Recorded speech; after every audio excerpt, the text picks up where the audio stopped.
And now, the Honorable President of this session, Professor K.N. Tiwari ji, former head, Department of Philosophy, Bhagalpur University, Bihar. Sir, I am very sorry.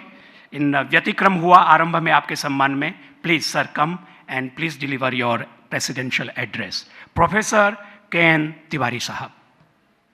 दादा Shri Kannu Bhai ji Patel,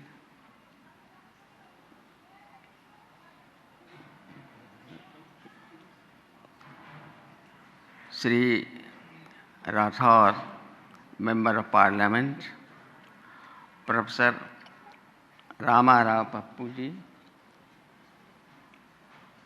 Shri Basant Bhai Patel,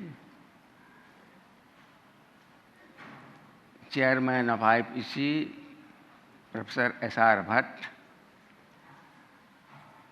vice chairman professor S K. Sinha and Professor Gangadhar ji,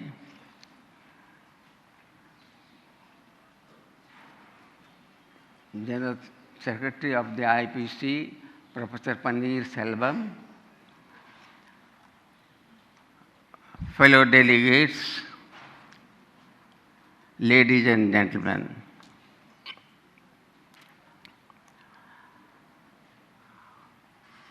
I take it as my bounden duty, first of all, to thank all the members of Indian Philosophical Congress, especially the members of the Executive Council, and more especially to Professor S.R. Bhatt, Chairman, Professor Paneer Selvam, the General Secretary, who have nominated me and given me this proud privilege of standing before you here amidst you to deliver the address of the General President of the 92nd session of Indian Philosophical Congress.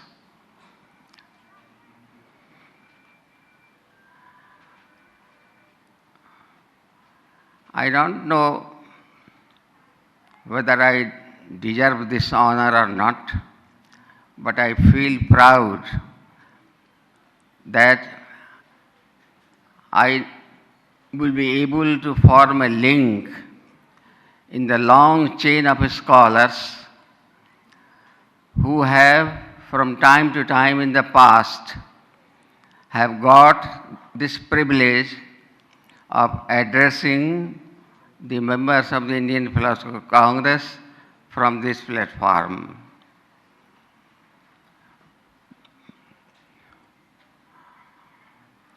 I will be feeling in my duty if I miss thanking the members of the Holistic Science Research Center who have volunteered for hosting this conference of Indian Philosophical Congress and given us a venue for deliberations, philosophical deliberations for 3 consecutive days. Every one of us knows how bothersome, troublesome, and expensive it is to organize such a conference of all India level. But I am very happy that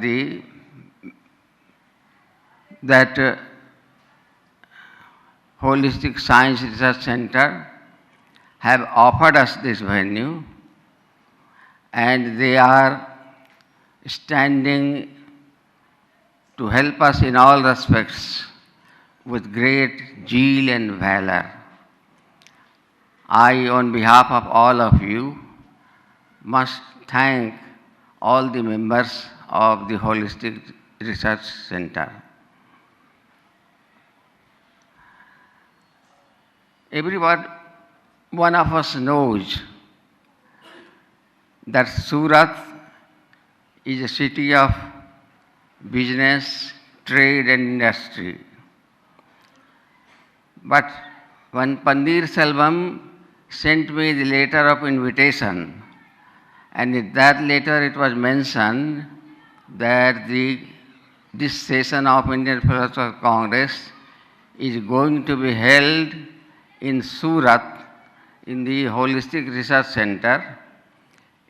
It came to me as a pleasant surprise that in some corner of Surat, there is a spiritual center like Holistic Research Center, where from the river of spirituality flows with the aim of covering the entire world through with its spiritual message. The aim and purpose with which this research center is working is very well expressed in these lines which I have quoted from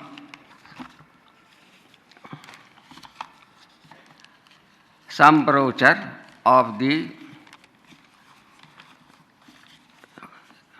Holistic Research Center itself.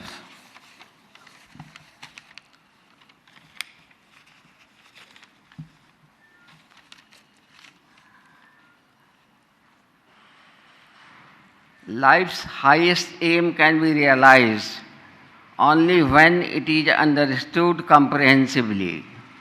The worldly life should be accepted not only in its outer aspects, but also in its inner aspects. It is the purpose of the holistic science to combine all available knowledge from humanities, science, technology, philosophy, religion and spirituality to develop new approaches to solve age-old problems of our life so that we may live harmoniously with one another and recognize, cherish and sustain the natural treasures. This will bring all human beings harmoniously together as a flourishing global family. So you can see how pious and how spiritual this message, this aim, this purpose is of this Holistic Research Center.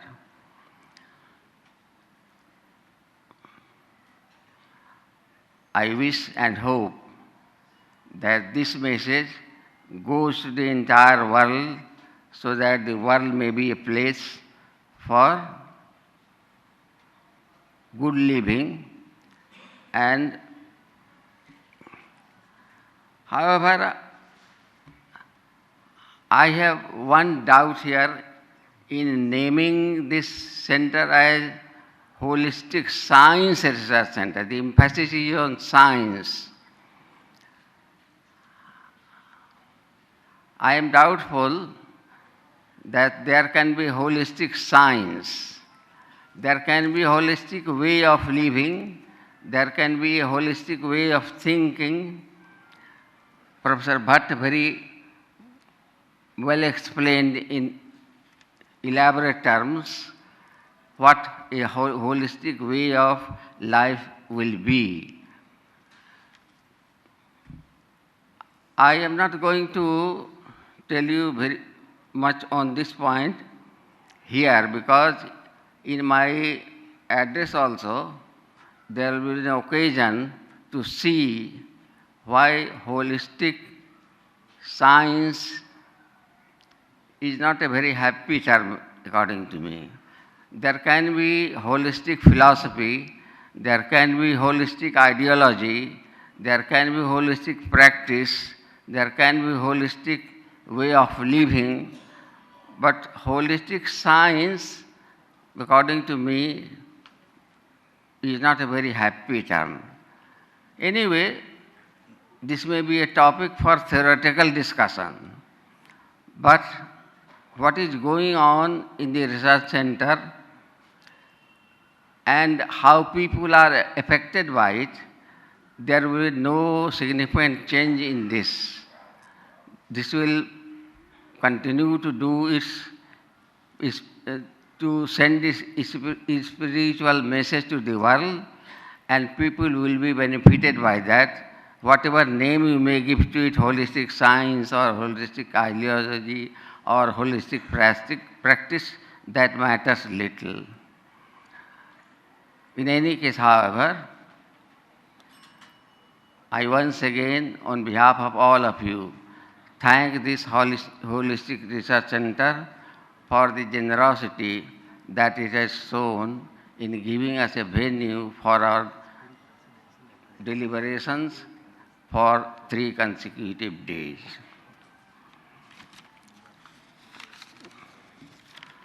I now switch over to the written address, prepared address that I have brought for you. The title of my address is Philosophy and Philosophy of.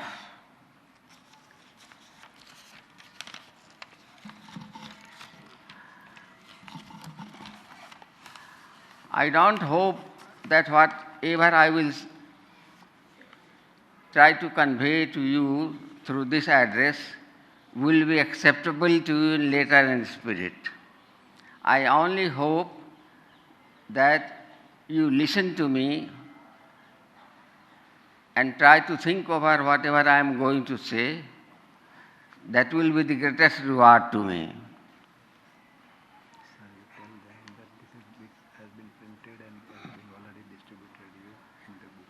Perhaps the address is printed and it has been distributed amongst you. So you can try to understand that with the help of that. I am going to read it now. The distinctive feature of philosophy is that it is critical.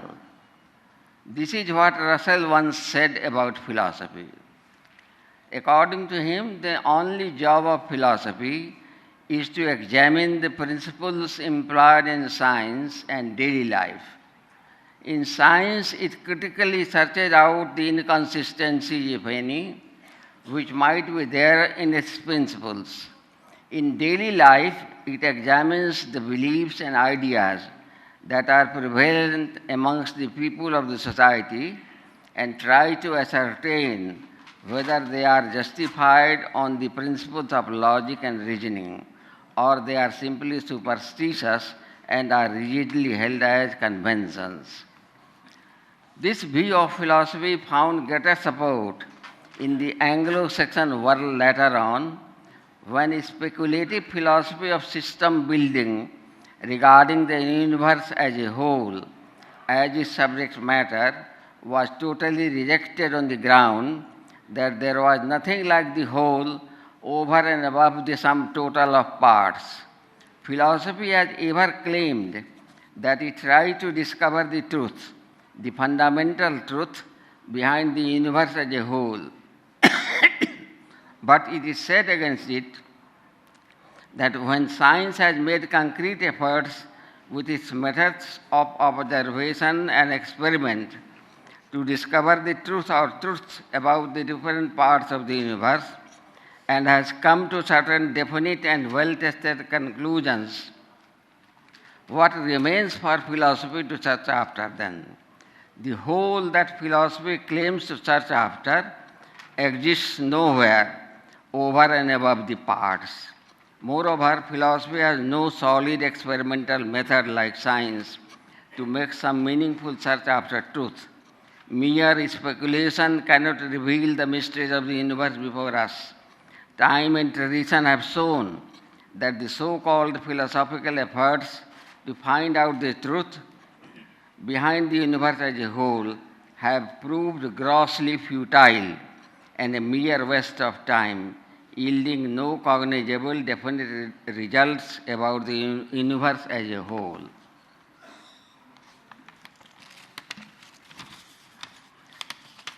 Indian philosophy may claim, however, that it has tried to reveal the truth behind the universe by direct darshan or vision and not by speculation, and so its results can be given credence.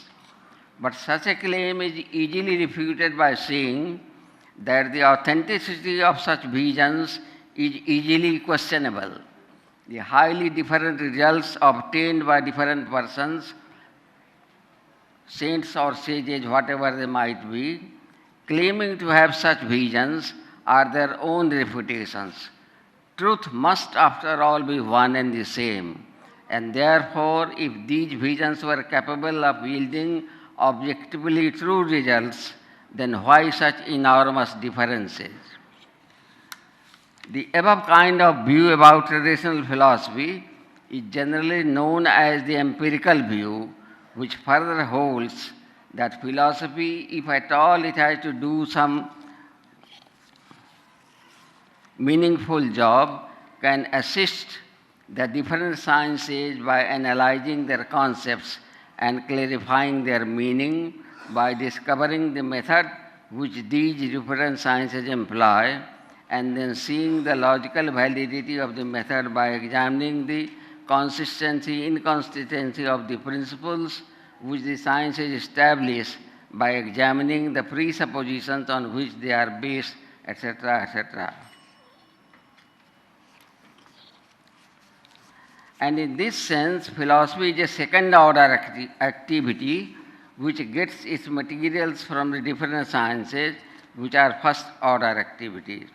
Thus, there can be only philosophy of and no philosophy as such. Of course, later on, that is, after the rise of later Wittgensteinian analysis, the limit of science was discarded and the range of philosophical analysis was extended to almost all the disciplines, including metaphysics, religion, morals, law, education, etc. There can thus be philosophy of mathematics, philosophy of natural sciences, philosophy of social sciences, philosophy of history, philosophy of law, philosophy of religion, philosophy of morals, philosophy of education, and so on.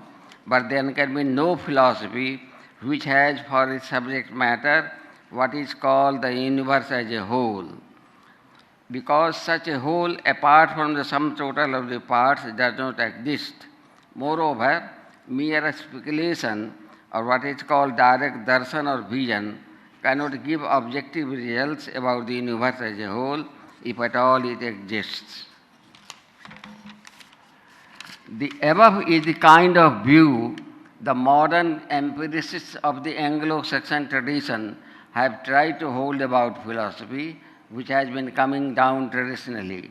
We shall try to establish here that the grounds on which they arrive at the above kind of conclusion about philosophy, traditionally recognized and cultivated, are based on some prepossessed prejudice and hence not tenable. Let us first try to see that the idea of a whole over and above the sum total of parts is not a misconceived idea. Rather, it is understandable as something meaningful and perfectly significant. John Hick, a famous writer on modern philosophical theology, narrates an interesting story in his book Faith and Knowledge to make the point at hand clear, that is, to make the idea of the whole as different from the mere sum total of parts clear. He narrates that a stranger, in an effort to save himself from certain miscreants, enters into a cave where he finds men with long beards and mustaches along with lethal weapons in their hands. He finds certain weapons hanging on the walls of the cave also. First, when he sees all these things in parts, he thinks he has fallen into the hands of still more dangerous people. But when for a moment he pauses and views the situation in its entirety, an idea immediately flashes in his mind that the cave was a dressing room and the people there were the members of the drama party who were rehearsing their roles there. Thus it is that so long as the stranger views the situation in parts, he finds it a den of dangerous people. But the moment he changes his outlook and views patiently the entire situation in its wholeness, a new picture about the situation emerges in his mind, and the same things begin to appear to him in a different light altogether. The point is simply this, that according to many, it is held that the idea of the whole, apart from the sum total of parts, is a misnomer. No such whole exists. And therefore, if science has tried to find out or tried to search after the mystery of the universe, the reality of the universe, there is no work for philosophy to discover the truth of the universe as a whole, because whole apart from the parts does not exist at all. But here I am arguing that the idea of the whole apart from the parts is a meaningful idea. And even when science tries to search after the truth in its different parts, there remains an occasion to search after the universe as a search after the truth behind the universe as a whole.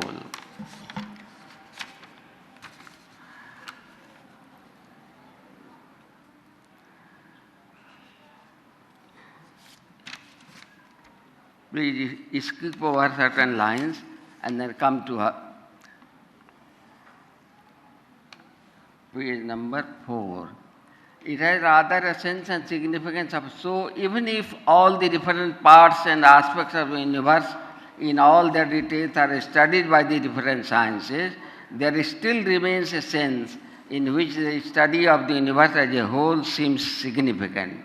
And this is what philosophy in its traditional nature has been trying to do. Man is a thinking being, and this is what distinguishes him from all other animals. In this thinking habit, man does not always think about his egoistic self and his daily physical needs. He sometimes thinks about certain fundamental questions related to what may be called his world and life situation as a whole, or generally the universe as a whole.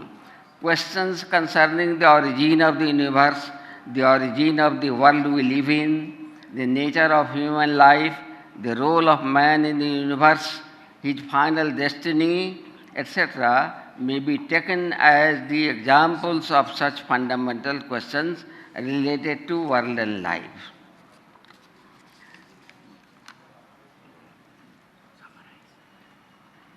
Yes, I have seen.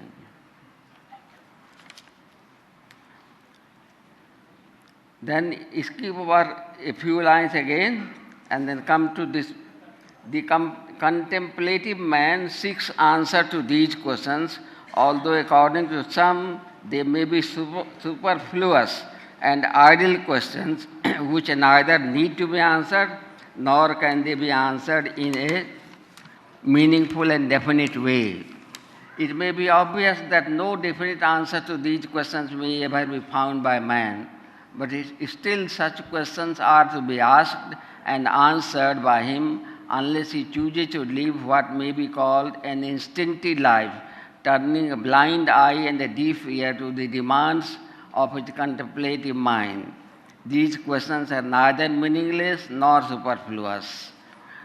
They may be meaningless for a grossly instinctive and mechanical life, which is set up within the circle of selfish material interests by remaining totally unaware of the world going outside the circle. In such a life, there is a constant strife between the insistence of desire and the powerlessness of the will. The best way to come out of this prison is to engage in philosophical contemplation and attempt to seek answers to these fundamental questions regarding one and life as a whole. Philosophy is not science, and therefore it will be novice to expect some very definite answer to such questions. But still, the effort is neither futile nor a sheer waste of time. It gives some kind of intellectual satisfaction to those who are interested in finding some palpable answers to these questions. But to those who are concerned about them, the answers may give some kind of life orientation. They may change the entire life pattern of the concerned man. In any case, however, the answers give man a broad vision which helps him living his life meaningfully, poised towards a definite direction and goal. Such a life differs from the life of an animal, not only in degree but in kind. A man living a virtually mechanical life without raising and trying to answer the above kind of fundamental questions may be said to be living an ad hoc life, rootless, directionless, and goalless.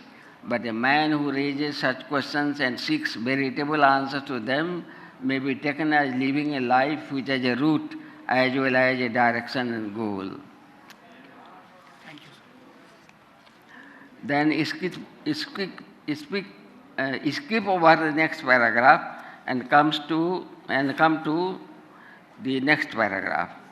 Philosophers, no doubt mostly in the West, have tried to answer the fundamental questions regarding the universe as a whole on the basis of speculation. But it is wrong to say that traditional philosophers have all used simple speculative method in pursuing their search after the basic truths about the universe. Most of them have based their search on facts of experience as well as on cogent logic. And on many occasions they have come to certain results also. But the misfortune of philosophy has been that the moment it comes to certain definite results, a new science takes birth, and philosophy has again to proceed ahead blank-handed in search of answers to the other questions. The birth of psychology as a science of mind is the most recent example of this story. Again, the success of the effort of philosophy may be seen also in the fact that at times we talk of having impressions about them. In an important sense, the case of universe as a whole is very different.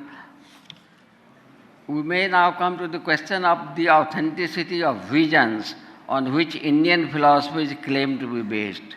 The authenticity of the visions is questioned because of the enormous differences between the results arrived at on their basis.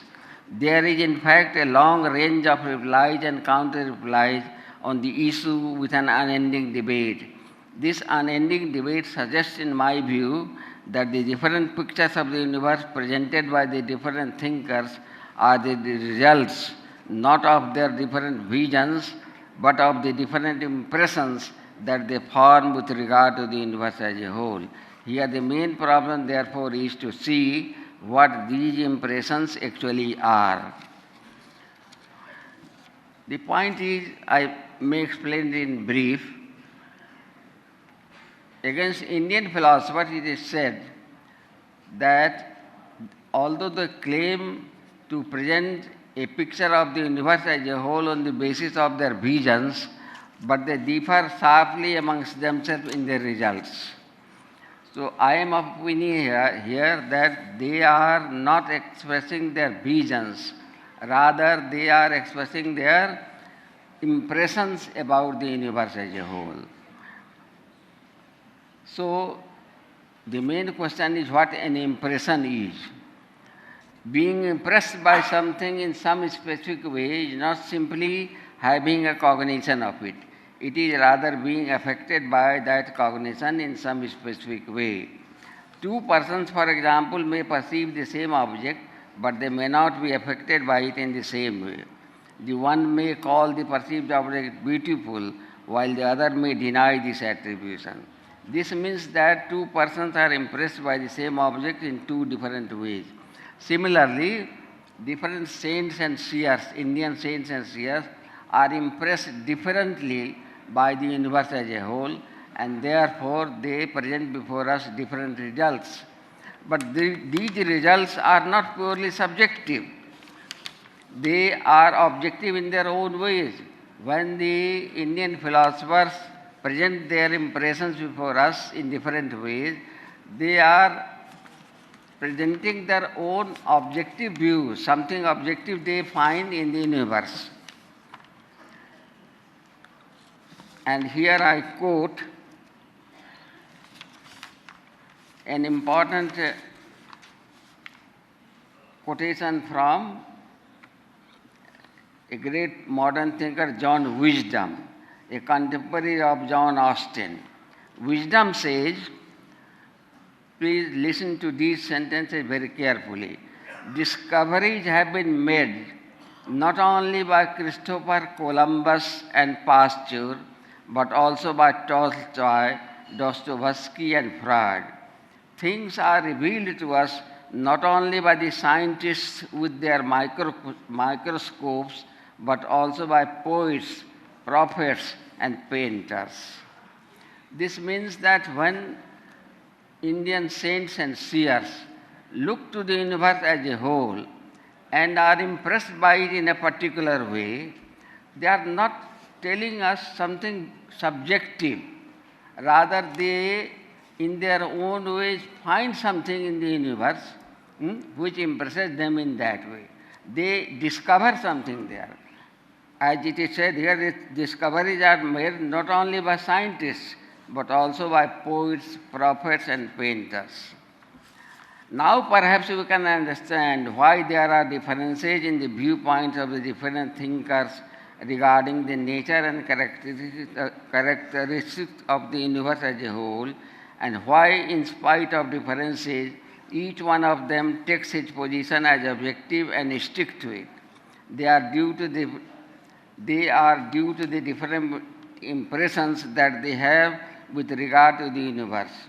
Because impressions can be both objective and different, therefore each one of Indian philosophers claims objectivity for a system, although each one differs sharply from one another. Such impressions with regard to the universe as a whole may be called holistic worldviews. Some people have the ability to express their worldviews through language, while others are not able to do so. Such expressed views are called philosophies, and hence we have the philosophies of Kanad, Kapil, and Shankar, for example. But all such expressed worldviews cannot be called philosophies. Only that worldview is philosophy which is logically developed. Logic is the cornerstone of philosophy. Philosophy is not logic, but certainly it is logical. Merely a jumble of mystic or yogic or poetic flashes cannot be called philosophies. What makes something philosophy is not only its subject matter, but also its method. The method of philosophy is logical and critical. I hope I have been able by my effort made above to demonstrate that the analyst's advocacy for philosophy of, at the cost of philosophy, as a holistic worldview is a little misconceived. The job of philosophy as philosophy of is highly commendable, no doubt, and is not to be decried. But to me, it does not seem essential that the advocacy for philosophy of must stand on the debris of traditional philosophy. We have shown that even apart from the study of parts, howsoever advanced and fruitful it may be, the study of world and life situation as a whole is neither ill-conceived nor futile. By making an effort to seek answers to some of the root problems of our life, over and above the effort made by science, we perhaps become better equipped to understand our world and life more deeply and live our life more meaningfully. Perhaps this is why, in spite of the best efforts of the analytic philosophers in Great Britain and parts of America, philosophizing in the traditional manner continued unabated on the continent. The growth of phenomenology and existentialism in countries like Germany and France, side by side with the analytic philosophy in Great Britain, can be cited as the burning example. Some may dispute that phenomenology and existentialism present some kind of worldviews. They may point out that phenomenology is simply a method of analysis of the intentional nature of consciousness, and existentialism at most is a philosophy of man, not a world view. But we can see that phenomenology, as it moved ahead, seemed to end in a kind of subjective idealism. Towards the end, Husserl seemed to reason as follows: the world cannot be thought of except as being constituted by the intentional acts of the transcendental ego. It follows, says Husserl, that nothing can exist if it is not dependent for its existence on the transcendental self. This view is termed generally as subjective idealism, but many others may take it as a kind of absolute idealism also. But in any case, this position is a metaphysical position which presents an idealistic worldview. Similarly, what at least the existentialists like Heidegger and Sartre have said about the nature of man and his role in the world may be taken as nothing short of a metaphysical worldview. The analytic philosophers themselves have recognized this fact. Mary Warnock, a known analytic philosopher of the Anglo-Saxon world of the 20th century, writes in her book Ethics since 1900. System building has not been discredited on the continent, and metaphysics has been practiced in the Hegelian manner. The metaphysical style too has been perpetuated in the continental philosophy. All this says that philosophy in the traditional sense has never been forsaken. In spite of the effort of the analytic philosophers of Great Britain, that philosophy is just an analysis of the concepts, philosophy in the traditional sense has gone on, has continued all over the world because it is a necessity for thinking man. So far as man thinks, contemplates on the basic problems of his life, he will continue to philosophize in the traditional sense.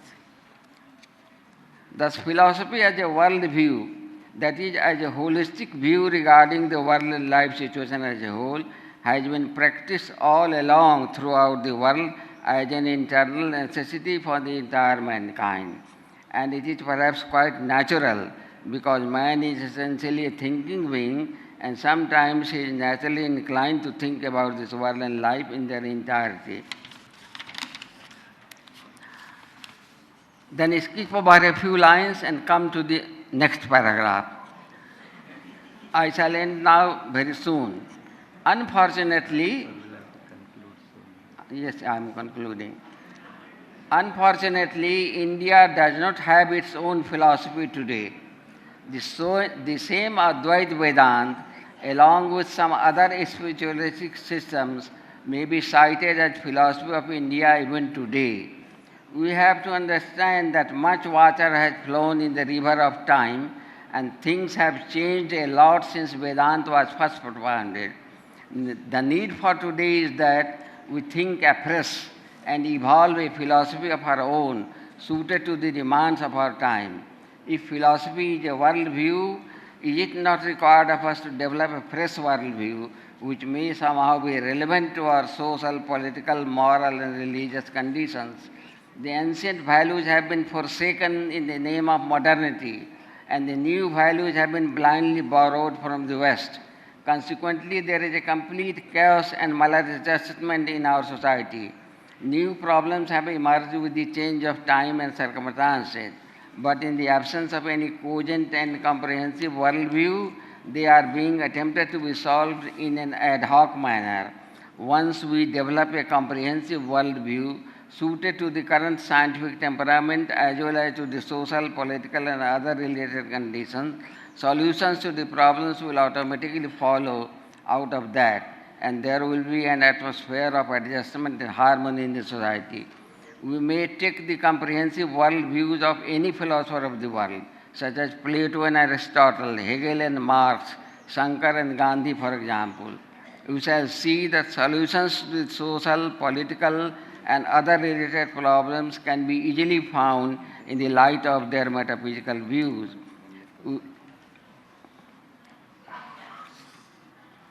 We may take for our model the philosophy of Mahatma Gandhi.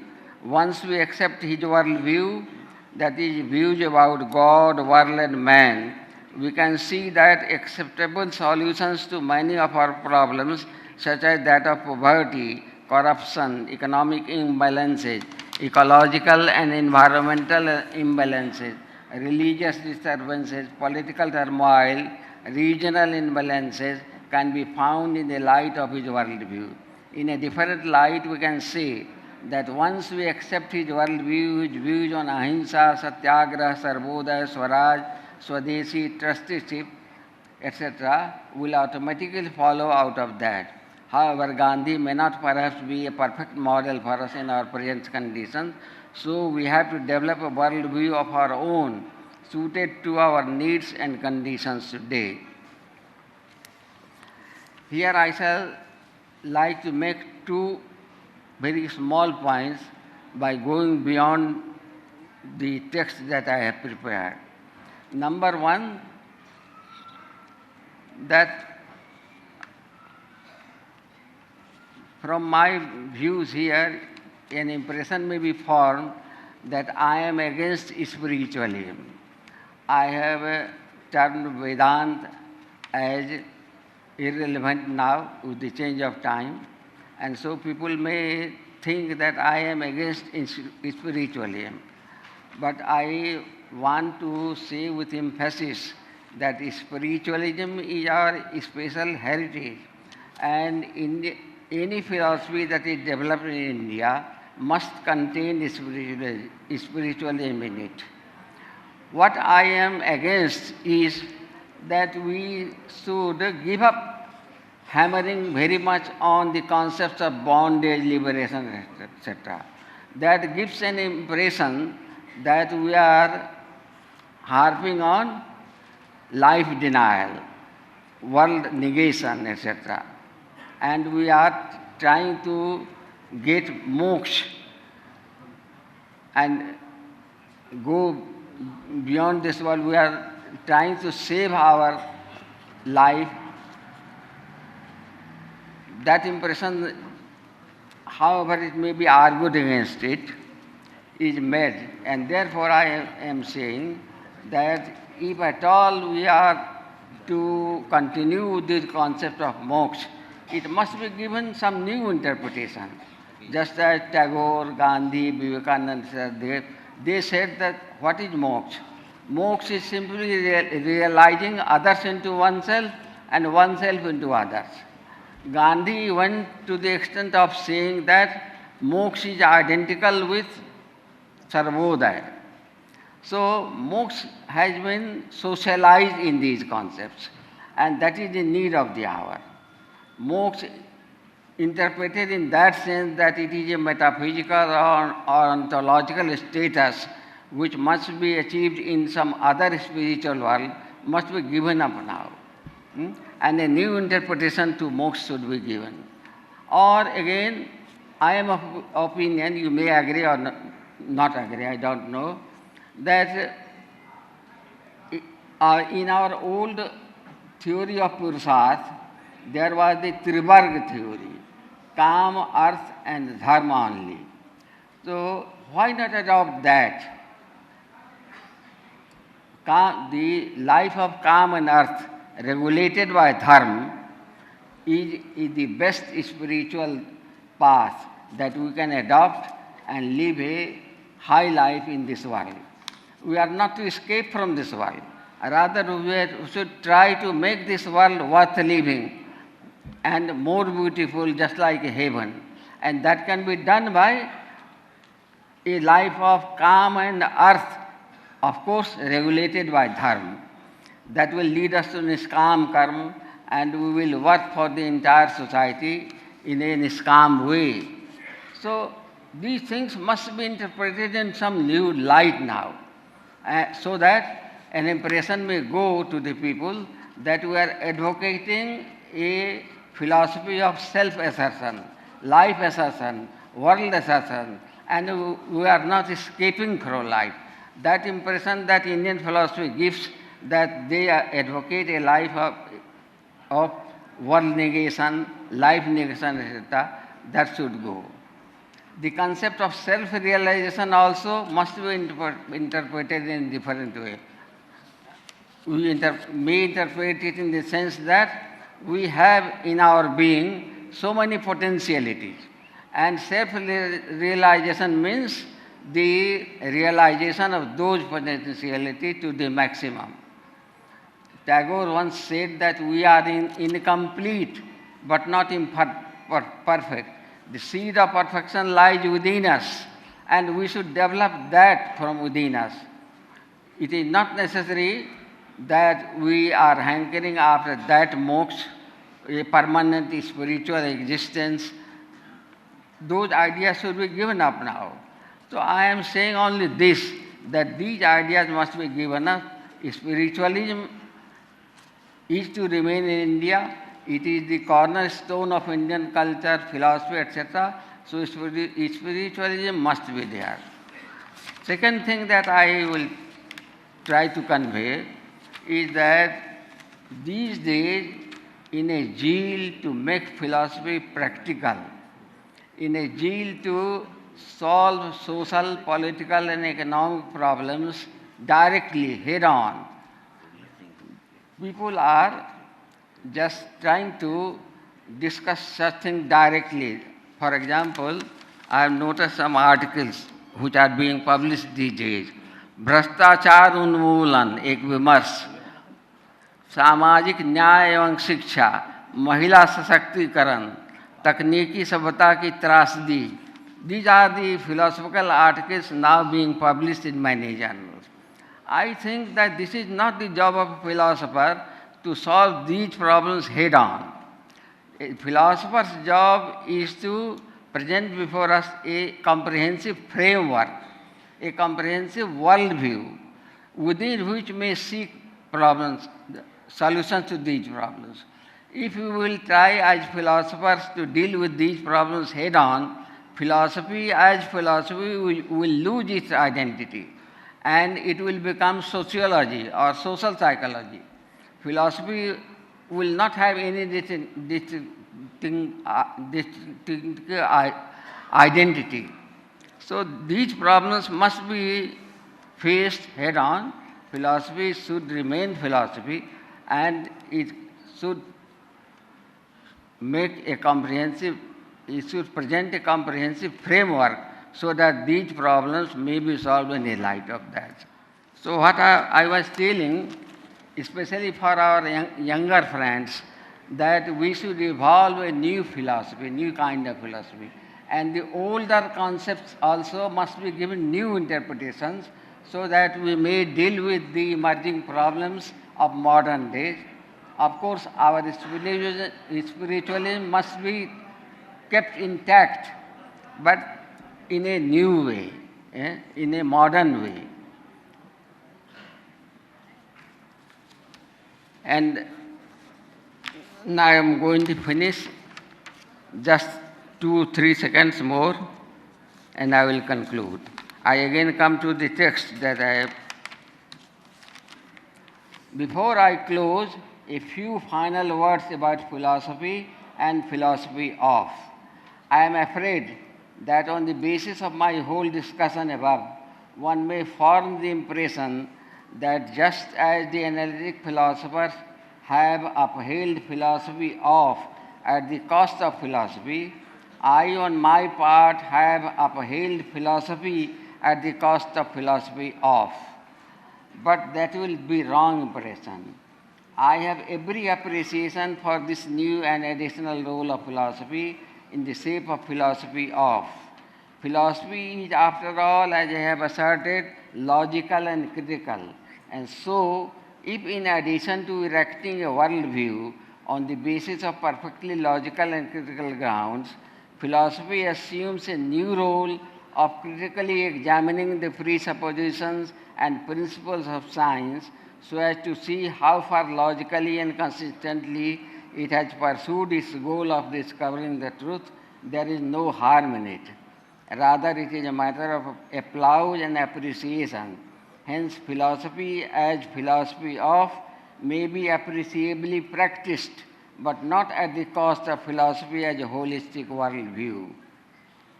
The latter has its own significance in the life of man, which must not be belittled, decried, or ignored. I close now with all my regards to you, with all good wishes for the new year. I extend my hearty thanks to all of you for listening to me. Thank you all.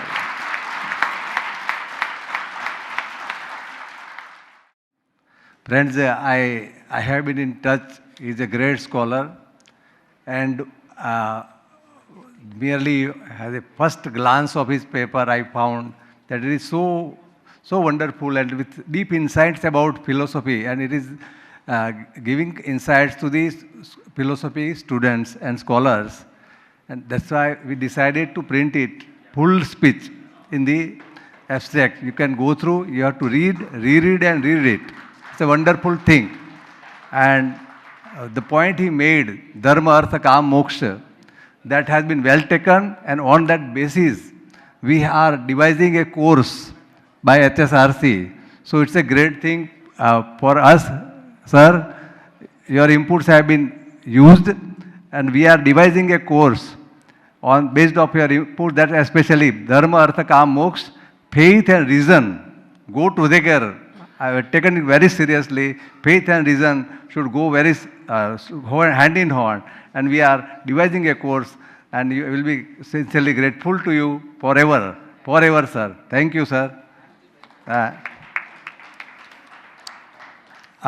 Now I request Kanu Dadaji to felicitate Senior Professor K.N. Tiwari ji, our General President.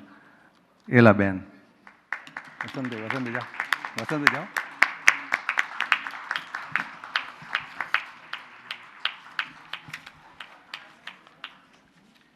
I thank Mr. Paneerselvam for arranging such a great philosopher for this program as a General President. I request Kanu Dadaji to give some of our books. And definitely I request Professor K.N. Tiwari to review those for the benefit of masses. We'll definitely publish it in our future publications. Thank you, sir. And once again, I apologize for any inconvenience caused. Now, I have some more announcements before Kanu Dadaji leaves. I request Professor Paneerselvam to felicitate Kanu Dadaji on behalf of this August gathering and office bearers and all committee of Indian Philosophical Congress. As all of you know, the 92nd session. Every year this is being done. This is the 92nd year. Without any break, this kind of session has been arranged, and HSRC is happy to host it. I request Mr. Paneerselvam to offer flowers on behalf of this August group of philosophers. It is a great honor to present this bouquet to our Holiness Bhagwan, and I would consider that this is the happiest occasion of the IPC, because we have been blessed by His Holiness, and IPC takes the privilege in presenting this to our honorable and revered Dadaji. So, whatever good things you are observing here, he is the all behind us. He is the force behind us. He is the convincing light, guiding light behind us. Now I request a small presentation session of a felicitation session for our translators. I invite Professor Rajnikant Shah. Professor Rajnikant Shah, I would name all, so everybody please come on the stage. Naina Ben Deliwala, Sohan Raj Tater, Dr. Shailesh Mehta, Professor Hari Krishnan, Professor Krishna Kumar, Professor Sarat Chandra Swami, Mr. Prem Kumar, Professor Dharam Singh, Dr. Jagdish Patgiri, Dr. Baldevanand Sagar, of course he is there. Ms. Professor Shalini Sagar, please come on the stage one by one. I will inform, this is a great occasion and no better gathering than this August gathering will be available to felicitate my team of translators, HSRC. They are working with that. Now I request Kanu Dadaji to felicitate Professor Rajnikant Shah. Again, Sir Professor Tiwari ji, based upon Dharma, Artha, Kama, Moksha, we have devised the course of certificate course on holistic science of life and living, which has been named as in Gujarati as Sarvangin Jivan Darshan Vignan. Also in Hindi, same thing, and in English it is holistic science, certificate course on holistic science of life and living. So I request Dadaji to felicitate Rajni Shah. He has translated and he has created the course material in Gujarati for this course. He has also translated our brochure in Hindi and English. He has also translated he is translating book that is Holistic Living, Secrets of Holistic Living in Hindi and Gujarati. So he has been doing so much of support to us. Thank you, Rajni Bhai. Next comes Naina Ben Deliwala, Professor Naina Ben Deliwala. She is translating Dialogues with Dadaji in Hindi. She has also supported us. She is an advisor to many universities for devising course curriculum. So she advises us on framing course curriculum on the lines of university courses. So we are releasing this first course from this April onwards. Thank you, Naina Ben, for doing both the things. I request Professor Sohan Raj Tater. Professor Sohan Raj Tater, he is the person who has advised us how should we go about. He has given some details and topics, what topics should be covered for this kind of course, for offering to the masses. If Shailesh Anandji ji there, I will also request him to come as not as a Aptaputra of Dada Bhagwan, but as a team of this course. He has also advised many things to us. Now, I request Professor Hari Krishnan and Krishna Kumar to come. They are good friends, it's a team. They were very hesitant to come for this program. But you see the Aishwarya of Dada Bhagwan. They had some work in Gujarat. They had to come. Okay, and we dragged them here. So that is how they have come. He has translated Dialogue with Dadaji in Malayalam. Malayalam language. It is ready to go. And Krishna Kumar, they are in translation we follow the system of team of two scholars, so that one will do, one will check. And again, this kind of things for fine tuning of the courses. I request Professor Sharat Chandra Swami to come. He is translating Dialogues with Dadaji in Kannada language.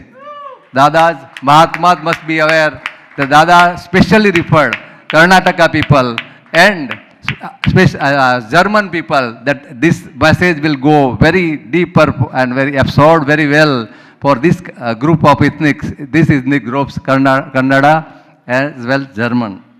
I request Prem Kumar. He is a very enthusiastic person. He is running a center. Every Saturday he conducts one talk on a life and living. Many times our Aptaputras have been invited by him. I request Dadaji to felicitate him. He has translated one book, Who Am I, in Kannada language. He has also translated Sat Sadhan in Kannada language. Thank you, Prem Kumar, and you are our ambassador for Karnataka. Shailesh Anandji has come. He is the coordinator for this course material. And we want to get some university approval also. I am requesting from this stage Professor Avdesh Kumar Singh. You will be seeing him soon. The Oro University, their theme is integral living. We gel very well, and if he may consider approving this course as one of the Oro University course, we will try to do it, and with the other university also. Now I request Professor Dharam Singh. a great scholar and of great help to us. He has done Punjabi translations of Dialogues with Dadaji. He has been supervising. He has of suo moto, long back I can tell you, before 8 years, Dadaji told him to do something for research center.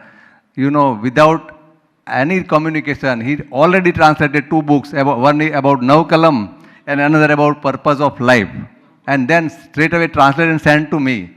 So this is the great sincerity and driving force of Dadaji. With him, Mrs. Kaur is there. Without her support, Dr. Dharam Singh can't do anything. Okay. So, thank you. And now I invite Dr. Jagdish Patgiri. So, the latest addition to our team of translators. He has started doing translation of Dialogues with Dada in Assamese language. Because before 4 months before, Kanu Dadaji, I was reporting progress of how HSRC about translation work. I counted him languages without being so much pleased. He told, what are you doing for Assamese language?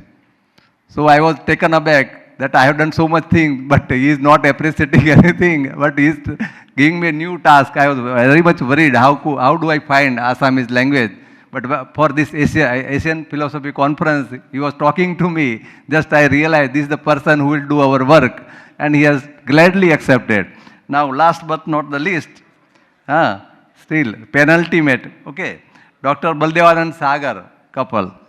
He is translating Dialogues with Dadaji in Sanskrit, and we are going to name it as a Akram Upanishad. Akram Upanishad.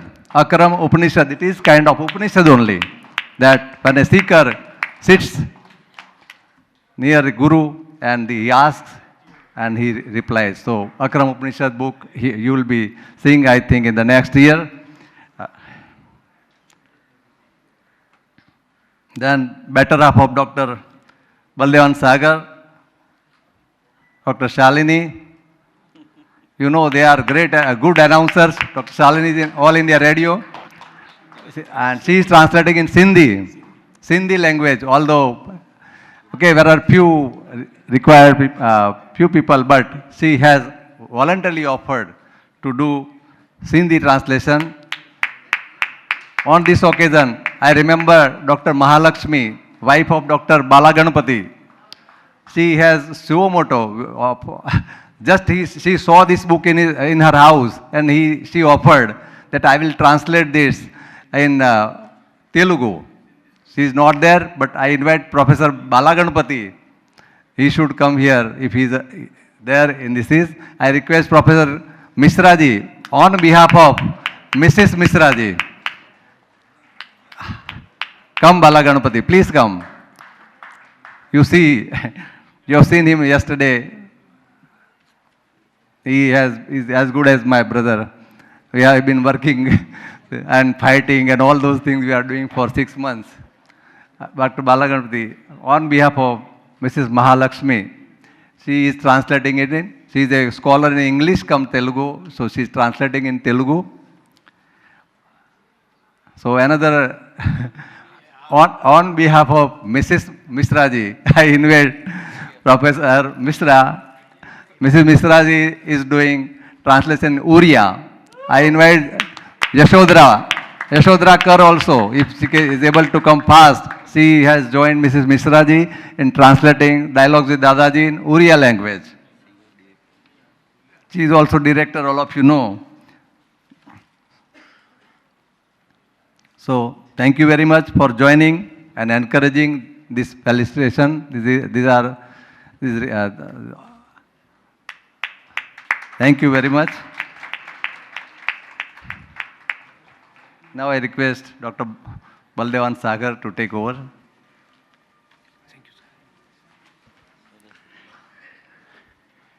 Thank you, Dr. Shri L.D. Patel. Dada, if you permit me, 1 minute I will take with the permission of our President, Professor Tiwari ji. Professor Tiwari ji. Here, sir, please, आप बैठिए. I want to something, मैं निवेदन करना चाहता हूँ कुछ. Your paper was enlightening, very, very unfolding all the mysteries. What I understand, I am a layman, sir, I don't know philosophy, but what I understand, that I want to react, I want to give the feedback. Sir, there is one verse, 4 lines in Kathiawadi, Gujarati, and that is a folk poet says, what you said and what I understand, that I'm just putting in front of you, sir, in with very humble way. It says that all the cosmic elements, Vayu, air, then sky, then sun, then all 5 elements and the whole cosmic things are always in action. As you said, science and spiritual life and all these things. So it is आभना थांभला रोज उभा रहे, वायुनो विंजनो रोज हाले. आभना थांभला रोज उभा रहे, वायुनो विंजनो रोज हाले. उदय ने अस्तना दोरड़ा पर रविराज महाले. પછી ભાગતી ભાગતી પડી જતી રાત નવ સૂર્યને હાથ આવે. એ કર્મવાદી બધા કર્મ કરતા રહે, એહને ઊંઘવું કેમ ફાવે, એહને ઊંઘવું કેમ ફાવે. This is the sir conclusion, आपका सार है जो आपने कुछ कहा हम समझ सके वो sir. Thank you very much.